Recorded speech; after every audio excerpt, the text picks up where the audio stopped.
Hey everyone, Zach Mason here. Welcome to my channel. On this channel we talk about everything from biblical prophecy to current events, and we try to see how those are lining up. And we do give a special attention to dreams and visions, some of which we're going to be talking about on this video here. For those who don't know me, I'm an author. I'm also the executive director of a ministry called Path2Hope Ministries. I urge you to visit our website to learn more, Path2Hope.org. That's Path, the number 2, Hope.org. This is a different kind of a series I'm going to be doing, which is going to be shorter videos. I'm still going to do the verse-by-verse commentary on Revelation and other prophetic passages. I'm also going to keep doing the interpretations of some of the more prominent dreams and visions that are circulating out there that seem to be from God.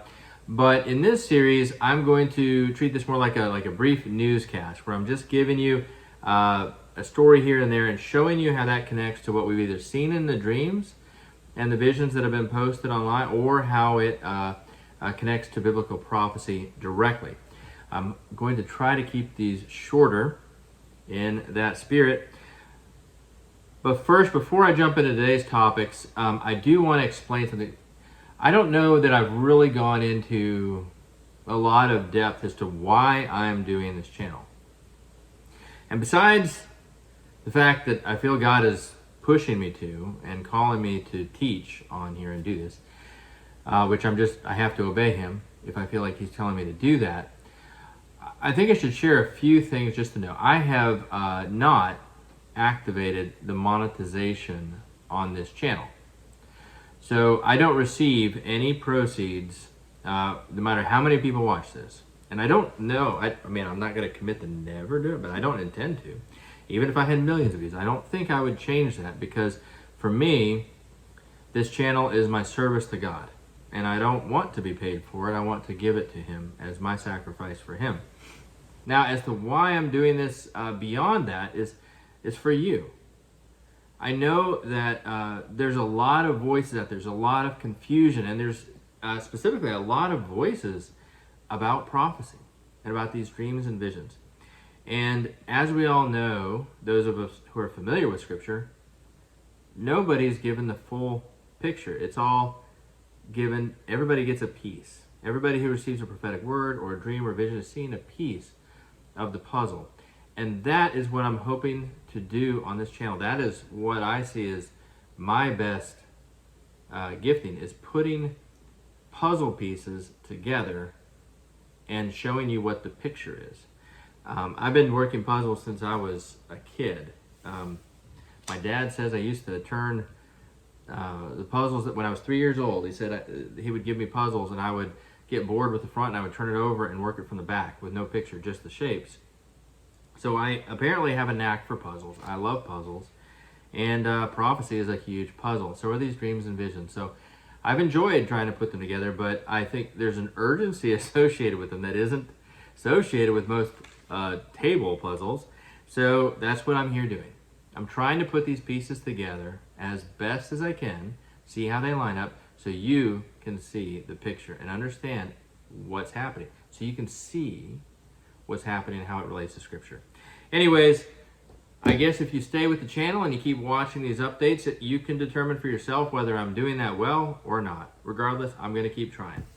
Now, today's topics, I'm going to talk about the Nordstrom pipeline destruction, the attack. I'm going to talk about OPEC cutting oil and how that fits in. We're going to talk about the increases in violence and how that fits in. And I'm going to share a new dream, or a link to a new dream, that is indicating October 22nd may be a special date. So that's the 4 topics today. Let's talk about the Nordstrom pipeline. I think it's well understood the pipeline was intentionally destroyed. If you don't know what that pipeline is, it is a major artery of natural gas from Russia to Europe, especially Germany, right? And since the sanctions went into place over the war in Ukraine, the United States has apparently become the #1 supplier of natural gas to Europe. We're shipping it over in boats, as far as I understand it. those who've analyzed this, I think it's pretty firmly established that the United States did this.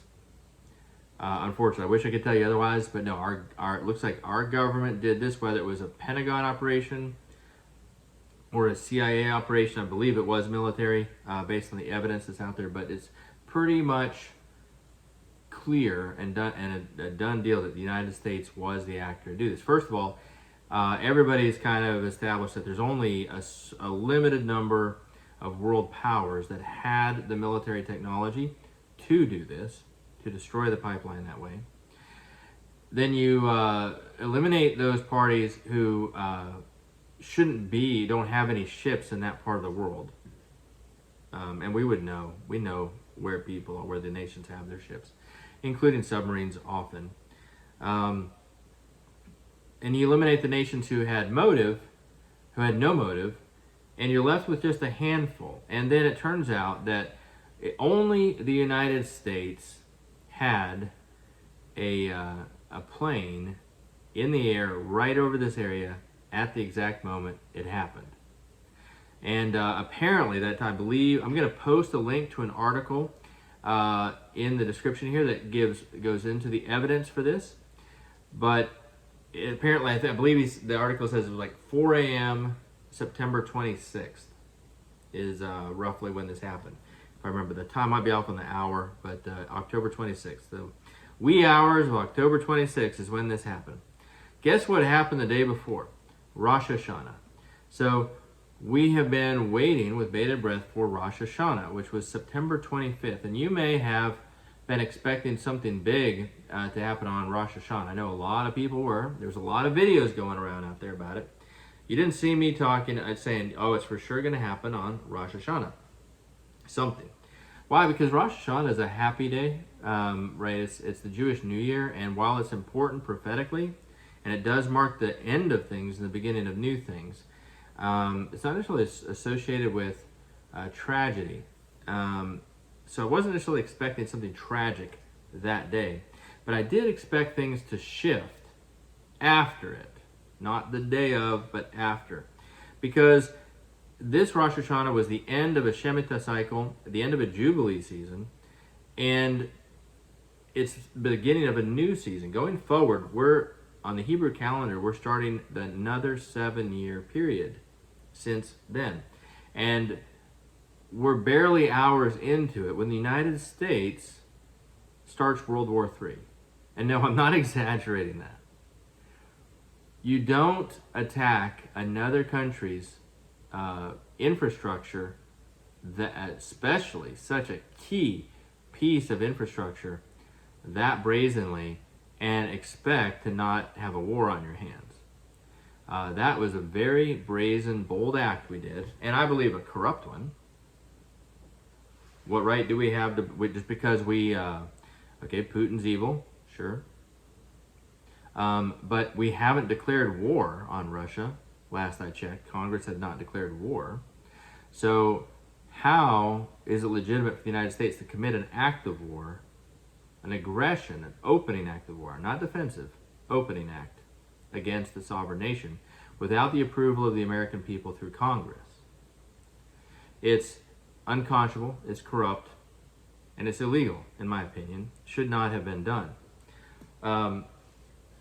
But what else is new with our government and how lawlessly they operate? Regardless, the opening salvo, in my opinion, of World War III happened on September 26th, the destruction of the pipeline. Putin knows who did it. Everybody knows who did it. And it directly benefited us economically. The whole reason it was done was to benefit our natural gas companies and get the money for ourselves from Europe. Because Germany was apparently weakening against the sanctions, and they were going to go back to Russia and say, hey, we're sorry, please turn on your pipeline again. And we decided to destroy it, so they couldn't do that. So we basically, in order to protect interests in the United States, private companies that wanted to make money off of natural gas, we sabotaged, we opened a war, we committed an act of war, I should say, against a very powerful sovereign nation and at the expense of the German people, who now may freeze to death this winter because of it. That is immoral. I don't care how you cut it. We started it. I don't care how evil Putin is. If Biden is, or whoever's running the White House, must be worse. If they're willing to do something so careless, so, anyways, you get my point. Not a good thing. Unfortunately, it was us. The link is down below that evidences that. And what happened immediately after that? Putin began a partial mobilization, and he is mobilizing 300,000 troops. So much so that many Russian men are fleeing the country. Does that matter? No, don't get distracted with headlines that don't matter. It doesn't matter that 100,000 Russian young men have fled Russia. He doesn't care about them right now. As long as he gets his 300,000, that's all he wants. He's mobilizing a certain number. What's he going to do with that? He's not doing it for no reason. It takes time to mobilize that many men. You have to draft them, ship them off, get them trained, get them equipped, get them fully trained, get them positioned before you can do anything with them. But mobilizing 300,000 soldiers is not a cheap endeavor. It's not a cheap endeavor, and you don't do it unless you're planning to use them or unless you view the threat as imminent. So, as we've seen, World War III is apparently upon us. It's coming soon. I'm sorry to say. Don't fear. Those who are abiding in Christ will be okay. We will be protected. But we do need to pray for the people in the path, because this is going to start in Europe as far as Russia is concerned. It's not going to immediately affect us here at home. But be in prayer for the people in the way, and just know what you're seeing. I believe what you're seeing is the Red Horseman riding closer and closer, and I believe we're about to see him come out in force. Exactly when? I don't know. But I will remind you of this. Then the calendar slowly, and I mean, when I say slowly, I mean it just turned like this. It was slow, very methodical, very deliberate. Calendar slowly turned to September, and as it turned, the paper seemed like a green leaf turning brown. So as it moved, it got like a leaf that just went from green to brown, like you would see in the fall. When the month finally stopped moving on the calendar, the sky outside the window became like pitch black dark. So that clip was from the Dana Coverstone jet stream. Remember, he saw a light gray sky, like overcast sky, in March of 2022, and then clear skies all spring and summer after that, up through September. And in September, the skies got very dark. But it didn't actually start raining yet. It didn't actually start storming yet in September. The sky just looked like it was about to break out. Remember that. So Russia invaded Ukraine and started this whole mess in March. That was the overcast sky. I believe you're seeing the dark skies forming starting September 26th, right after Rosh Hashanah. Okay, now, OPEC. How does that relate? Well, I want to remind you, I did an interpretation of this channel. If you want to see the full video, I'll link it as well, I guess. But I did an interpretation of the Chris Reed dream from Morningstar Ministries. Remember what the first headline he saw was? The first one said, after he tore the $50 bill 1/3 off, the headline read this: the dollar drops 30% in value. And a subtitle to the headline was, Mideast oil strikes deal with China instead of the U.S. That's right. Mideast oil basically ships oil to China at the United States expense. I am also including a link below at the news from today that OPEC has officially decided to cut 2 million barrels of oil per day. And that is going to drive the price of oil up for us, of course. So they're cutting the oil from America. It's some are describing it as a big middle finger to the United States, because it's going to hurt us more than anybody, right? And that's the part of the headline that said, instead of U.S. Now, it is my understanding that OPEC countries, Saudi Arabia and these others, are probably already shipping oil to China. So this headline today is definitely the instead of the U.S. That's happened. It's there. And my understanding is that they're probably not actually decreasing production. Maybe they're decreasing production for us, but they're probably sending it to China. However, there may be that we're still waiting on a second part to the headline, where there's going to be a headline soon that says that OPEC is, or Saudi Arabia, but OPEC specifically, because that'd be the Mideast oil, is sending oil to China. Regardless, the first half of that, or second half of that article is true, and I think the whole thing is happening now. And remember, it's from the clip, inflation of about 33% is associated with that event. Well, what also is happening right now is the Bank of Japan, the Bank of England, and China's central bank, they're all returning U.S. Treasuries to us. They don't want them. Well, you can argue if they want them or they don't need them. Either way, but they're selling them in order to prop up their own currencies. At least that's what they're stating.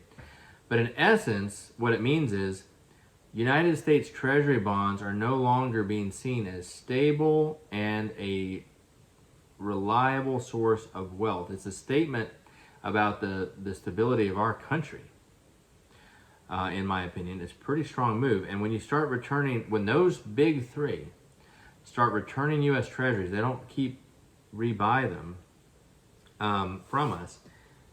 Others are going to follow suit. It's going to start a quote-unquote run on the bank, so to speak, with people holding U.S. Treasuries overseas.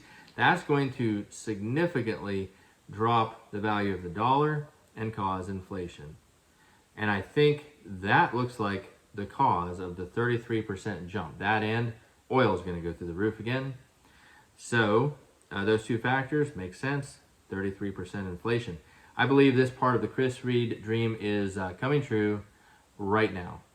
So watch for that over the next few weeks, and I guess we'll keep looking for the next headlines. But to me, this is proof that Chris Reed's dream was from God. So we can look at his as a roadmap of what may be coming next, and what he saw lines up with what everybody else is seeing, so it makes sense. All right, now I want to talk about violence in the cities. I'm going to remind you of this clip from Dana Coverstone. Actually, two clips I'm going to show you where he talks about vultures over the cities. And the other thing I saw was vultures flying over large cities. And not just the ones that were burning, but I saw vultures flying over the cities. But the vultures that I had seen were now like gargoyles, and they were 10 feet off the ground, 10 to 15 feet off the ground. And they were just attacking people mercilessly. Okay, so the main difference there is at the very beginning, the vultures are not large, and then later they're huge and only 10 feet off the ground. They're very close. Vultures are a bird of prey, not a bird of prey, they're carrion eaters, right? So they eat dead bodies. They signify death and destruction. I don't think that's a hard symbol to understand. He saw this 2 years ago before the Black Lives Matter protests really started, or the Antifa protests started, or any of that. But even those protests didn't really fulfill the vultures, because while there was some death, it was very limited. There was a lot of burning of buildings, but it was very limited. And the few cases of people getting hurt or dying was known. But I'm going to play for you a brief clip from Tucker Carlson the other night where he's talking about this. At this point, New Orleans is essentially out of police officers. The median police response time in New Orleans to 911 calls is over 2 hours. Imagine, armed people in your home. You call the police. 2 hours. A lot can happen in 2 hours. That's the total collapse of civilization. There's no reason to have a government if the response time is 2 hours. Buy your own guns. Establish your own order. That's where we're going to be very soon. On a recent Friday night in that city, New Orleans, one third-year officer called Scott Fanning just quit mid-shift. Here's how he described it. Quote, "That night I quit. There were over 40 calls holding when I logged into my computer. But there were only 35 patrol officers logged in for all 8 districts in the city. Some nights there has literally been one person in a big, dangerous city." But it's not just New Orleans. All over the country, police officers are quitting, and they are not being replaced. Here's the mayor of Orland Park, Illinois, Keith Pekow, describing the state's new Safety Act. Watch this. As of January 1st, 2023, the following things will go into effect, and people need to be aware of this. It abolishes cash bail for almost every offense. This includes, but isn't limited to, kidnapping, armed robbery, second-degree murder, drug-induced homicide, aggravated DUI, threatening a public official, and aggravated fleeing and eluding. And keep this in mind, businesses and homeowners. Officers will no longer be able to remove trespassers from your residence or your businesses. So the full link to that statement by Tucker Carlson is also posted below. But the violence in the cities is getting crazy. It's getting really bad. And I would say that this is not corresponding, though, I think, to the huge vultures. It's not that bad yet. We are at the little vulture stage where there's a definite increase in death and murders in our big cities, in all of them. All right. And this is, you can blame no cash bail, you can blame George Soros for the district attorneys who put it off. You can blame whatever you want. It doesn't really matter what's to blame. The end result is the same. It's tragedy. And we need to pray for the families of so many people that are being hurt. Let's lift them up. And this isn't a magic show. We're not showing you these clips to say, look, God told us this, and here it is.